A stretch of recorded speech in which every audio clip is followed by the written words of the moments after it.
Me salió correcta, mamá, mira.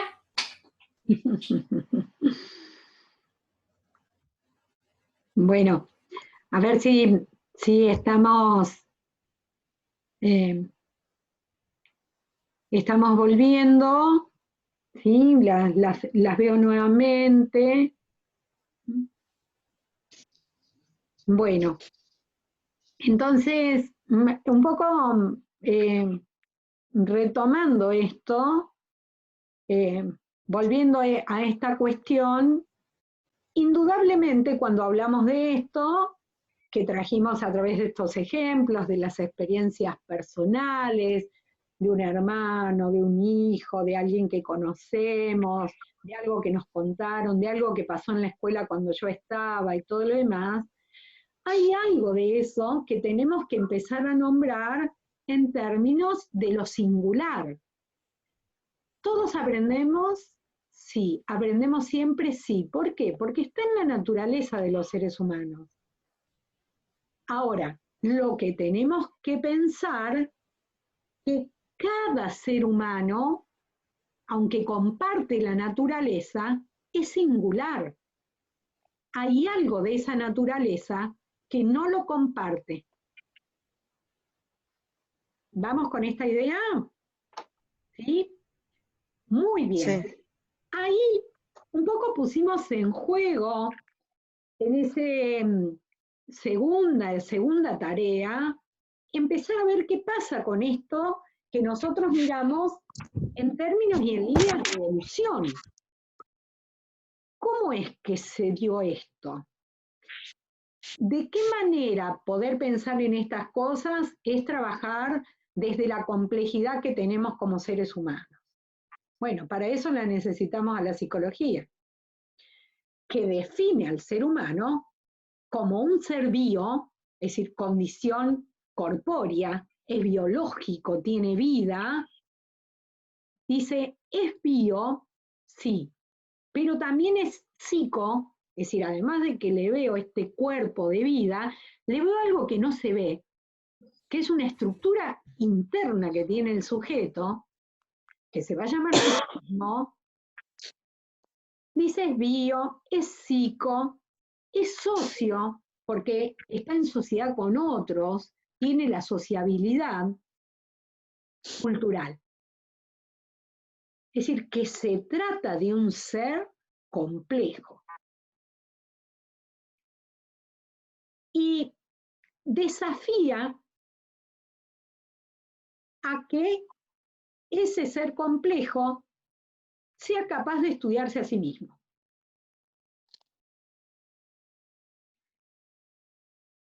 Cosa bien distinta cuando tiene que hacer un estudio comparativo y comparamos a este ser humano que es mamífero con otro mamífero, también animal, pero distinto, cuadrúpedo. Es decir, estudio los seres humanos comparativamente con la especie de los perros. ¿Son seres vivos? Sí. ¿Son mamíferos? Sí. Pero no tienen el mismo código genético.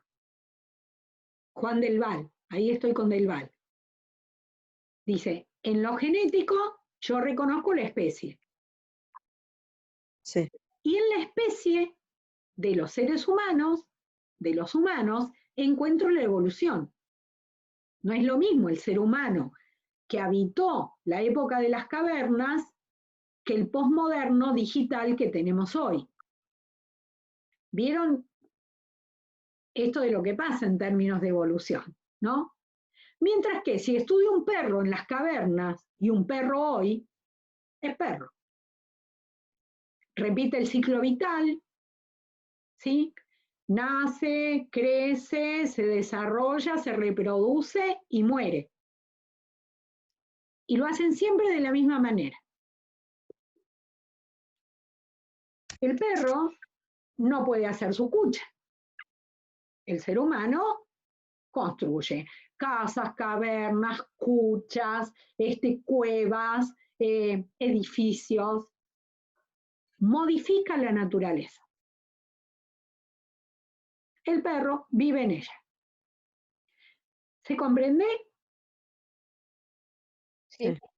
Entonces, no lo podemos estudiar desde la comparación con otros, porque no hay otros No entiendo. con quien comparar. Sí, doctora. ¿Estamos? Y esto es muy importante reconocerlo, porque nadie discutiría que nuestro perro, el que tenemos en la casa, nuestra mascota, aprendió cosas, se domesticó. Ahora, se domesticó. Esa es su forma de aprendizaje. Si alguien no se lo hubiera enseñado a, no sé, la perra que yo tenía, en un momento se nos rompió una puerta, que era por la que entrábamos y salíamos siempre, y usamos una lateral. Entonces la perra venía por la puerta de siempre y yo le gritaba, anda a la otra, y la perra iba. Ahora, yo no puedo pensar de ninguna manera que eso que hacía mi perrita, tan amorosamente, porque la verdad que nos encantaba que lo hiciera, fuera el fenómeno del aprendizaje de los seres humanos. Ahí había un adiestramiento, ahí había toda una serie de cosas que se daban, pero no era la complejidad que tiene el ser humano en su posibilidad de aprender. Entonces, dos cosas tiene el ser humano, fundamentales. Una, es complejo, y otra, se tiene que estudiar a sí mismo.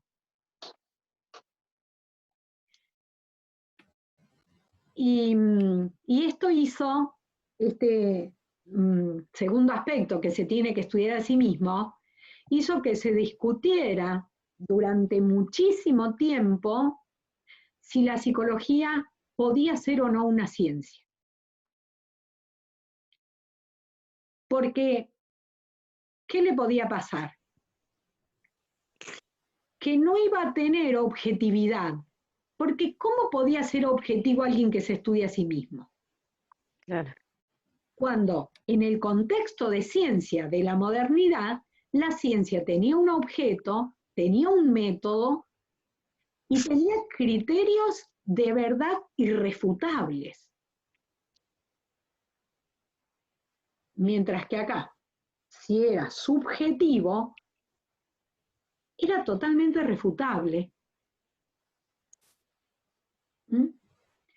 Entonces, la psicología es la última ciencia que aparece en la construcción de ciencia.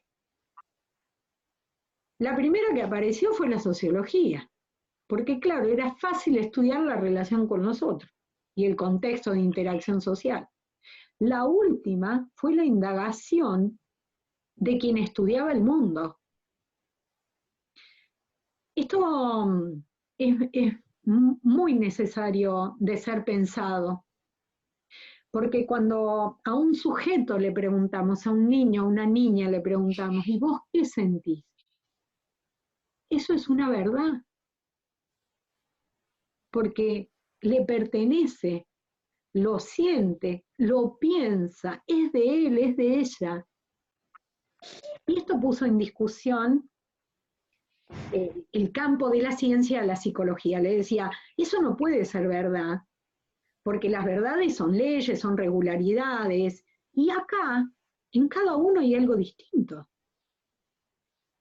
¿Todos tienen? Sí, pero resulta que es distinto.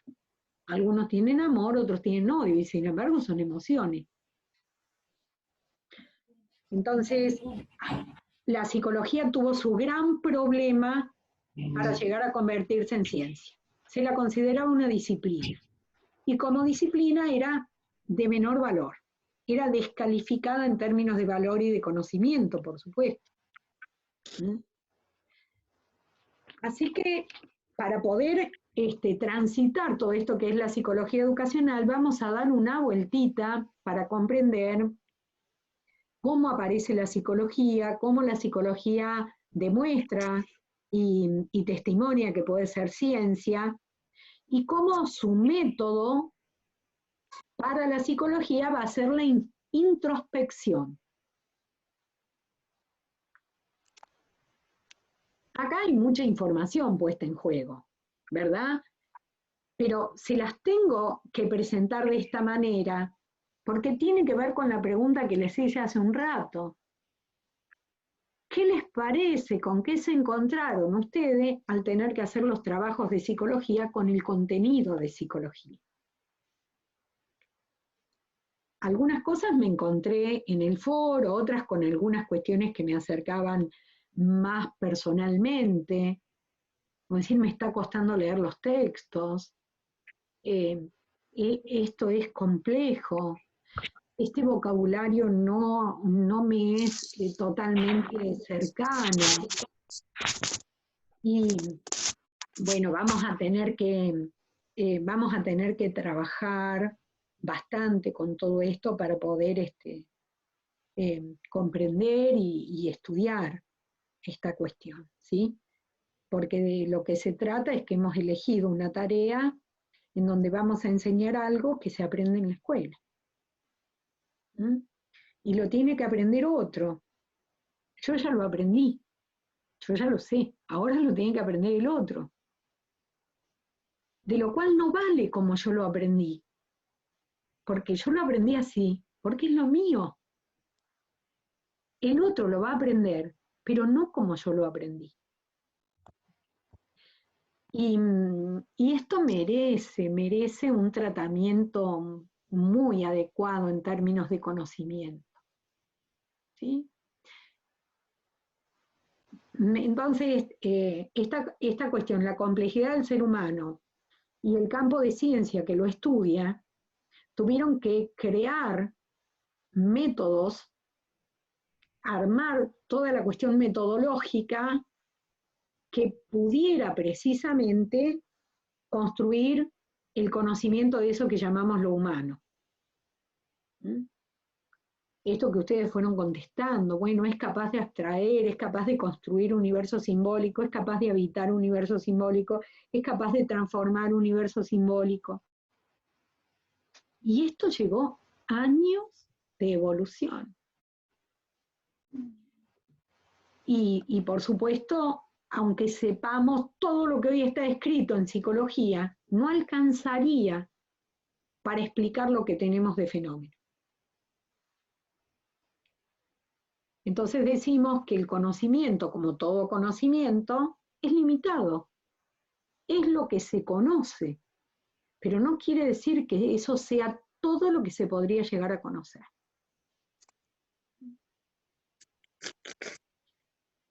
Entonces les dije que tuvo que inventar un método y que en psicología una de las acciones muy importante es la observación. Es detenernos a observar qué está pasando ahí con ese o con esa que está aprendiendo. Porque lo está haciendo ahora. ¿Mm? Y lo hace como puede. Y cuando yo uso la expresión como puede, no estoy de ninguna manera diciendo que no puede. No estoy desvalorizando eso que puede, porque no estoy estableciendo ninguna cuestión comparativa en un cómo debería aprender. ¿Aprende como puede? Sí, porque tiene el poder de aprender. No porque lo estoy midiendo en que es así como debería aprender y aprende como puede. ¿No? Y estoy diciendo, es así como debería aprender y mira cómo puede. A ver, quiero poner ahí como si tuviera un pizarrón para que lo vean bien. Entonces digo, ay, no puede aprender. ¿Se comprende esto? ¿Mm? ¿Las ayuda a pensar en cómo vamos a estar abordando este campo de la psicología educacional? ¿En qué nos vamos a tener que poner a aprender esto de la psicología educacional? Miren, la segunda placa de este Power dice, somos lo que aprendemos y aprendemos lo que somos. Y entonces, aprendizaje y subjetividad, esto también ya apareció en algunos de los trabajos que ustedes fueron elaborando, nos dicen, ¿y qué pasa ahí? Y se está desarrollando en términos de aprendizaje, que se despliega como poder del sujeto, y en términos de subjetividad, que se arma como poder en el sujeto.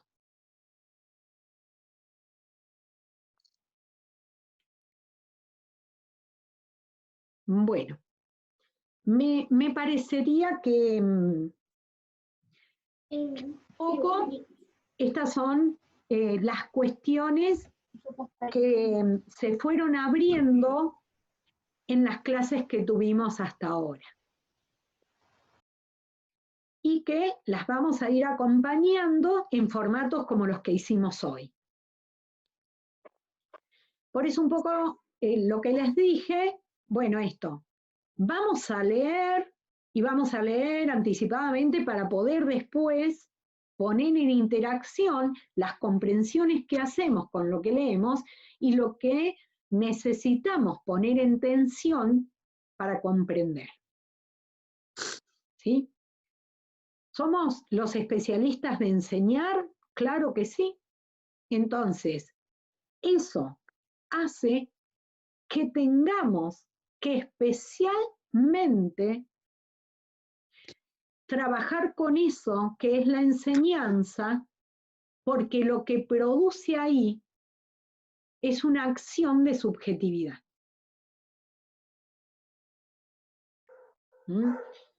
La psicología educacional va a mirar siempre quién es el sujeto y en qué contexto. No hay un sujeto abstracto. No digo, este es el sujeto, este es el modelo. No existe la concepción de modelo. Existe la concepción de singularidad. Es tan singular como los otros componentes que tenemos. Miren, somos 10 parientes, ¿todos somos de la misma familia? Sí. Compartimos el componente genético, vamos a suponer que seamos 10 hermanos. Sí, somos hijos de estos mismos padres. Pero somos todos distintos. Y uno diría, ¿en 10 se dan que son distintos? Y la verdad que en la infinita cantidad de seres humanos que somos, ninguno es igual. Y uno diría, ¿y ahí qué pasa? Y bueno, esa es la maravillosa expresión de la naturaleza. Somos una maravilla. Somos seres maravillosos. Ahora, esta concepción de singular, de inédito, que tenemos en nuestra condición de ser seres humanos, se encuentra en el componente, en la composición de su código genético. Este es Juan del Val. En Juan del Val vamos a encontrar esta explicación muy bien hecha, y para lo cual vamos a trabajar la clase que viene. ¿Estamos? ¿Mm? Sí. Buenísimo. Sí. Buenísimo. Bueno, me parecía que esto era lo que yo tenía que conversar con ustedes esta noche, en esta clase, ¿no? Ya se nos hizo de noche. La clase que tuvimos antes de didáctica fue en la tarde, ahora estamos en la noche. Bueno, hasta acá lo mío. Espero algo de ustedes, a ver qué tienen para decir.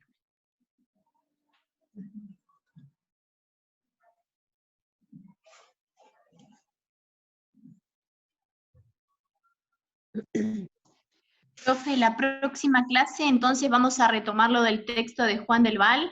Sí, sí, sí.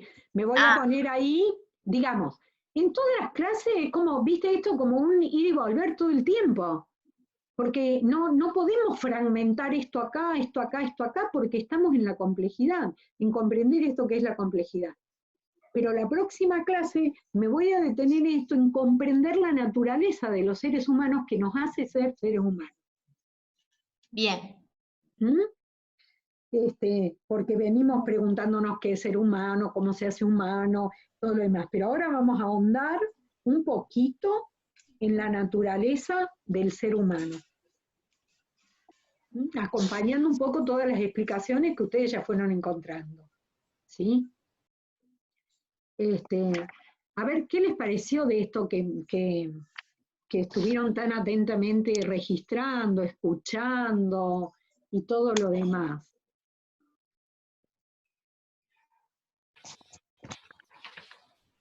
Hola, hola, profe. Dale. Verónica, habla. Me sorprendió lo que comentaba de que genéticamente o que el perro, por ejemplo, no evolucionó, que es el mismo hoy y en la prehistoria, póngale. Eh, yo no lo sabía, porque lo escuché de usted ahora, pero también muchos científicos se ponen a hablar de la evolución de los animales. Entonces, ¿qué tipo de evolución es esa? Diferente a la nuestra, obviamente, me parece, ¿no? Sí, nosotros tenemos, a ver, cuando yo en esto, a ver, te quiero aclarar algo, pero no voy a discutir lo epistemológico de algunas cosas, porque no es la tarea en esta psicología educacional, ¿no? Si existe o no existe la evolución en términos. Cuando yo hablo de evolución, hablo en términos de complejidad. ¿Mm? Se entiende como evolución el desarrollo de una complejidad. Durante mucho tiempo, la concepción de sujeto cultural no estuvo considerada. Se consideraba al ser humano como representante de la especie. Entonces, si representaba a la especie, lo que era uno eran todos. Una ley de ultrageneralización se llamaba. Si uno aprendió, todos pueden aprender. Si uno aprendió con un método, es que todos pueden aprender con ese mismo método. Y eso no tuvo asidero de comprensión de la complejidad del ser humano. Claro, entiendo. Este ejemplo después lo retomo en didáctica, ¿sí? Cuando vemos la construcción metodológica. Ahí van a encontrar que esto se complementa con esto. ¿Sí? Por eso vamos a estudiar cuestiones que son distintos los objetos, pero que tienen vinculación complementaria. Porque si yo quiero enseñar y le quiero enseñar a niños, ahí hay ciertas concepciones acerca del sujeto. Si le quiero enseñar al adulto, hay otras concepciones. Entonces, van a estar conversando todo el tiempo. Pero nosotros los tenemos que poder diferenciar desde los aportes distintos. Entonces, no quiero discutir la evolución, ¿viste? Ni en conceptos darwinianos, no quiero meterme ahí porque sería otra materia. Quiero pensarlo en términos de complejidad. Nos hemos ido complejizando, ¿sí? Y hemos sido capaces de desplegar esa complejidad. ¿Se responde un poco a lo tuyo, Vero? Sí, y de ahí se desprende la psicología, ¿no? Que estudia esta misma complejidad a través de la introspección, como decía usted. Claro que sí, ¿viste? Cuando la introspección no tenía valor, decían, no, ¿viste? Eso no puede ser que lo que le pase a uno se convierta en una cuestión de conocimiento. Porque la ciencia decía que otros eran los procedimientos, ¿viste? Pero ese era cómo organizar el campo de conocimiento. Y eso lo tenemos que poder reconocer para no tener problemas de deformación profesional. Porque cuando esto no está bien comprendido y le damos un título a un docente, a un maestro, lo hemos formado deformado. Claro, tal cual. Va a querer ir a enseñar con un solo método a todos los chicos. Exactamente, ¿viste? tal cual, sí, entiendo, Ahí entiendo. lo vamos a estudiar en didáctica, ¿sí? Un poquito esa idea. Perfecto, gracias, profe. No, dale. Bueno, a ver, Roxana, Caro, Ale, ¿alguna consulta, alguna idea, algún aporte, algo desde las Yo palabras de ustedes? quería mencionar algo que habías dicho vos, que es algo que no sé, que pensaba en una implicancia, digamos, en la educación. Esto de que dijiste de que no existe el concepto de modelo, sino existe el concepto de singularidad, que todos somos diferentes, entonces pensaba, bueno, ¿qué implicancia tiene en esto en la educación? Al ser todos diferentes, obviamente que todos aprendemos de manera diferente, y quien enseña tiene que, dentro de sus posibilidades, captar la forma en la que sus alumnos aprenden para poder llegar a ellos, ¿no? Sí, sí, por supuesto. Por supuesto, por supuesto. Ahí hay toda una labor como especialistas que tenemos, ¿no? Como especialistas en que queremos ser profes. Ahí que tal vez me anticipen decirte un poquito esto, vamos a ver que al aprendizaje lo explican distintas teorías. Y bueno, hay una teoría que dice hay inteligencias que son múltiples. Todos podríamos aprender inglés, sí, pero tal vez nos lleven distintos tiempos. Algunos requieren cuestiones de menor tiempo y otros de mayor tiempo, pero todos aprenden y todos podrían hacer algo con eso que aprenden.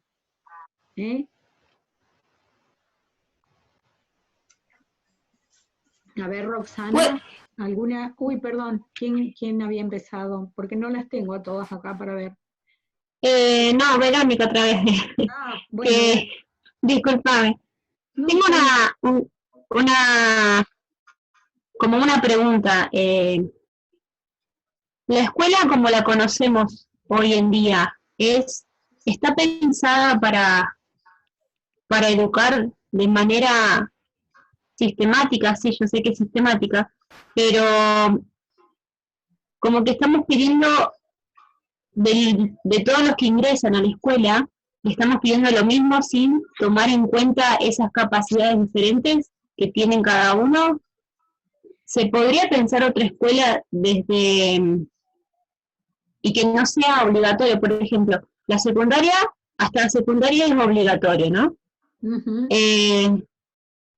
Por ahí pensar otra escuela para personas que les guste el arte, digamos, pero claro, me estoy metiendo en un quilombo, que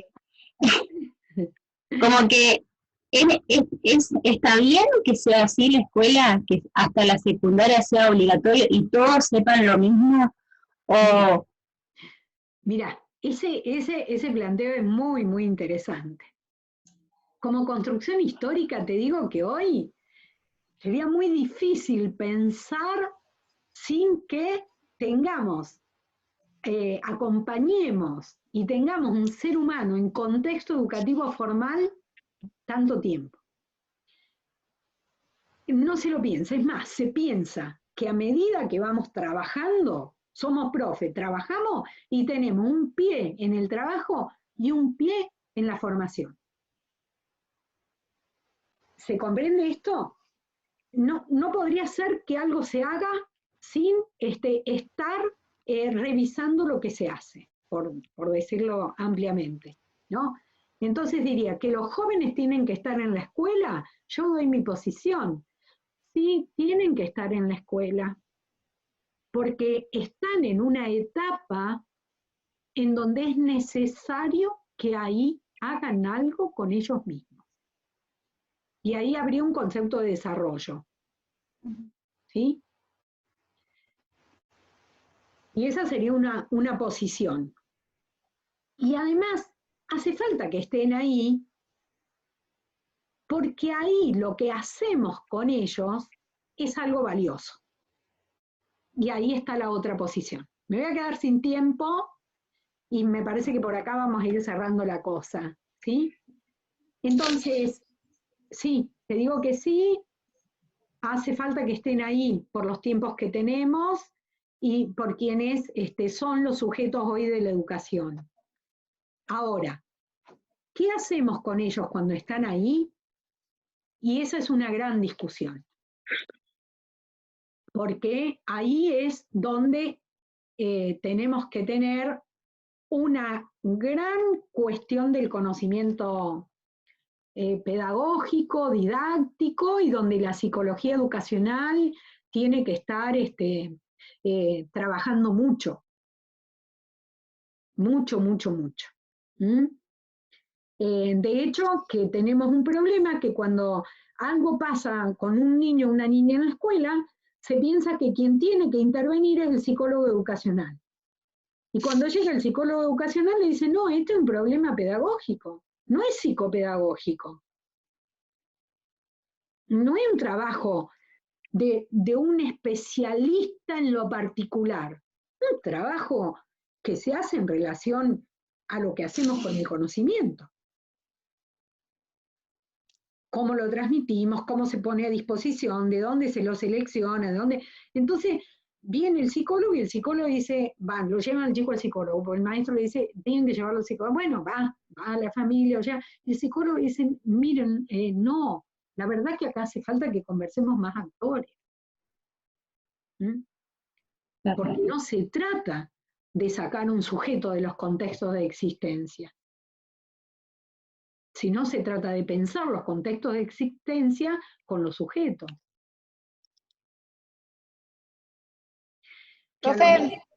Sí, para que cierro esta idea de que a lo mejor no tenemos con qué pensarlo, ese es otro problema. Bueno, sí, decime.